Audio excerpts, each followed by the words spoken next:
It's about damn time this happened. We finally got fucking recognition for the Kabaneri, for Mumei and Ikoma, for their strength, for their usefulness, and that the fact they're not gonna bite them in the ass.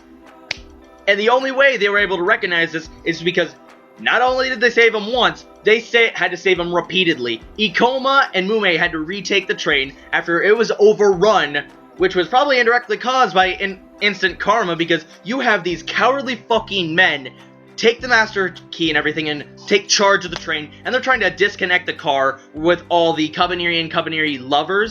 So it's basically like Takumi, Mumei, Ikoma, the guy with the shitty personality, and that one chick that knows Takumi and Ikoma. Did they ever say her name? Comment down below.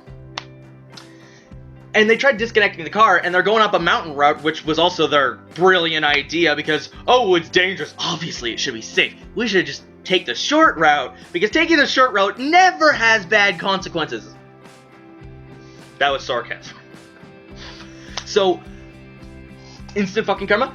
The train got overrun. A lot of the back cars got overrun with these Kabaneri. They were dive bombing the train, jumping off bridges and everything as the train was going through tunnels, landing on top, and it was just swarm. And you have this Wazatori, which is a confirmed difference from the Kabaneri. You basically have the lowest level Kabaneri, which are just regular zombies with iron rib cages, so it takes a lot to kill them. You can cut off their limbs and head and everything, but if you want to kill them easily, you can cut the head off, but it's much more difficult to pierce their heart. So, the Wazatori is a Kabaneri that learns, basically. It's something that experienced fight, survived, and it can use a weapon. The Wazatori in this episode was dual-wielding swords.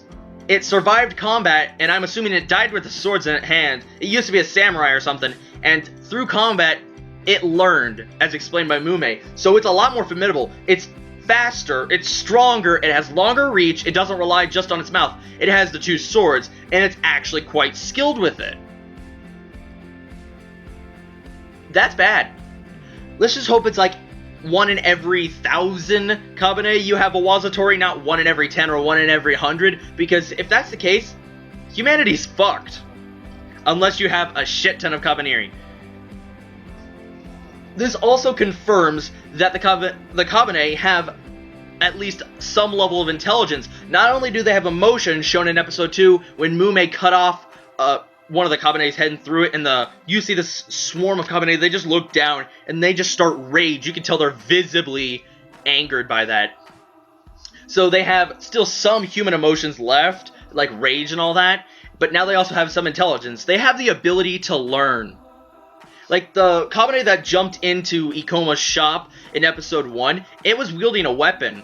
So, this maybe kind of validates my theory on how if they die with a weapon in the hand, they never let it go. Like, rigor mortis sets in and they never let it go. And when they reanimate as a corpse, as a Kabaneri, they use it, and if they survive the battle, they get more and more experienced, and they slowly evolve into a Wazatori.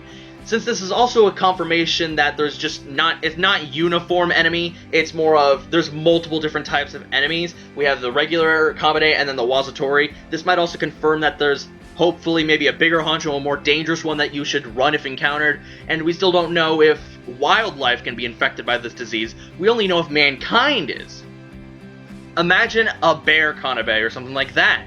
That would be very, very difficult to kill if you had just random animals start attacking too. So I really would like to get more into the disease, because Ikoma and them are heading to Kongukaku, which is also like the head in Kabaneri research, so we'll probably get a lot more information about the disease and its effects and what it could infect. So I am looking forward to that. I also want to know if there's maybe different more than just these two. I'm kind of...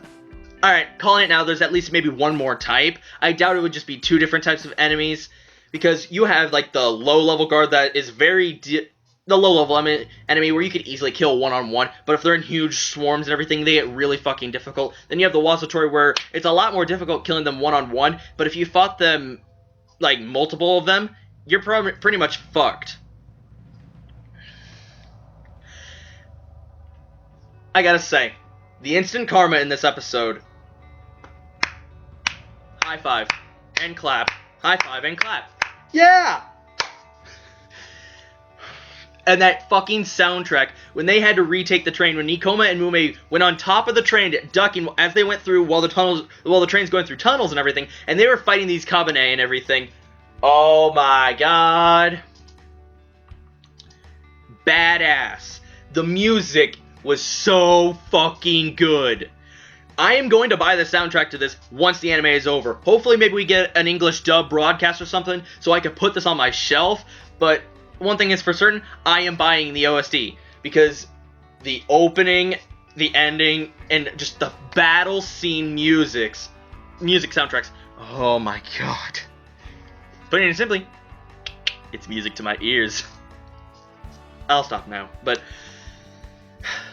So the Kabaneri form a contract of blood with Ayame. She cuts open her wrist and everything, and on the terms that she gives blood to them, they have to fight for humanity. They have to fight for her. They have to protect the train. They have to protect the people in there. They listen to her. She's now their boss and everything. And Ikoma goes with it because he's never fed once. And when he even goes, give me blood and I'll defeat the Wazatori. Because the Wazatori was fucking them up. It defeated Kurisu, who, he made a mistake. He could have tried kicking it out of the car and everything. But it was fucking them up on their last line of defense. And he was fighting with his sword, which you can definitely tell Kurisu is going to be a huge fucking, like... He's going to be a lot bigger deal once he gets a sword that can actually pierce the iron rib cages. And I'm waiting for that, because just if the opening's any indication, things are going to get even more badass with our characters. And I gotta say, before I go back to the Wazatori fight between Ikoma and the Wazatori... The fuck was I just trying to say? Okay. And the whole contract of blood... I want to backtrack to the fight on top. The animation was so fucking solid and fluid and just... Damn. That's all I have to say. It was so good.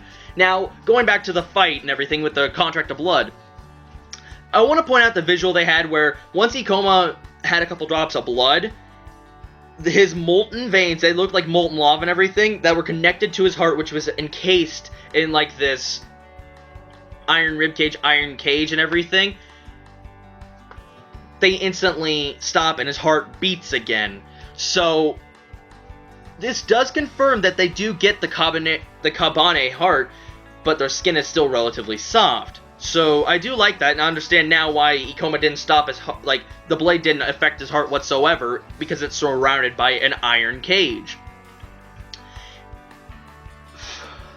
And it also kind of confirms that the Kabaneri don't need a lot of blood. Apparently they only need, just from what Ikoma drank, they only need a couple drops to sate their hunger. And how long can they go between eating times? Is it just like they use a certain amount of energy, then they're hungry, or is it regular intervals? I want to get that confirmed.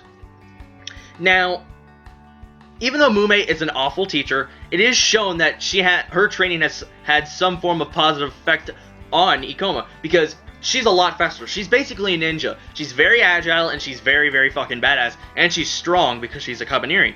So when Ikoma was fighting the Wazatori, the first thing he goes is, your movements are so slow, you're nothing like Mumei. And he backhands the Wazatori in the face. It stumbles, he trips it, and shoots it. Albeit the fight was a little bit shorter than I thought and hoped it would be, it did not take away from my enjoyment of this episode, because here's a hypothetical situation. Let's say I absolutely hated Iron Fortress in the first 3 episodes. This one, even I, who have low expectations for it, hypothetically, would be undeniably able to say that it was good and very fucking satisfying what happened to the cowards. Because they were all just like, let's throw them off, let's throw them off! And as soon as a life and death situation happens, save us! Help us! I understand you're living in fear and being controlled, but don't shove off your whole, like, life onto someone else. Save yourself, or don't be an asshole like that. So yeah, the episode. Really damn good. And now we have the entire cast that we saw in the opening. They're all willing, they all recognize the strength, the usefulness, the whole, how they're not going to bite them in the ass. The conductor, the guy with the terrible personality, everyone says they can drink their blood anytime that when they need it. They all offer their blood. When Ayame says, I can just use my blood and everything when they need to feed. And then everyone just slowly raises their hand while the cowards are like, but what if they get hungry again, and what if they just spread the disease and stuff like that? They didn't drink from the source, as long as it's like, they could drink it right off the arm as it's rolling down or something like that, so it's not really spreading the disease, though we don't have a confirmation if they can spread it or not, but I love it when everyone recognizes, and they put up their hands, they're all raising their hands, it's just like, yeah, they can drink my blood, I like them. Without them, we'd be dead, because they saved our ass so many times. Ikoma, Mumei, they're saviors. And I love that they're getting the respect that they deserve, the treatment now that they deserve. They're no longer sealed in the back, being outcast and everything. No, they're at the front of the fucking train. So I do hope that we at least get maybe one more episode on the train, see if they encounter anything more difficult, stuff like that, because they still need to do some repairs. They had to leave in a hurry because an army of Kabaneri were approaching the train as it was getting repairs and refueling the water tank. But other than that, I'm really curious about Mumei's backstory and the important mission that she has for her brother, and what that whole head shogun's place, Kongu Kaku, is like. So I'm guessing maybe by episode 6, 7, we'll arrive there and we'll get more on her backstory and the mission, and then we might go somewhere else, because the opening takes place mostly on a train. That could just be a whole, just what's happening right now, but who knows? It might change, it might not. This is just all my hypotheses. So, thank you so much for watching. Be sure to check out the links in the description where you can go and add me on Twitter and Facebook. Go check out Kabaneri. I'm all caught up, so check out episode 4, and episode 5 drops tomorrow, and I will get that up on YouTube. Now, be sure to leave a like, comment, or subscribe, answer any of my questions. We're all clueless because this is an original anime by Wit Studio, and I gotta give you props, Wit Studio. I'm really fucking enjoying this. I really am. A lot more than Seraph. It's not taking a nosedive. If anything, it's climbing up the hill, going better and better and better and better and better. This is Outer Nation here, signing off. So have a good day, watch lots of anime, read lots of manga. Bye-bye, guys.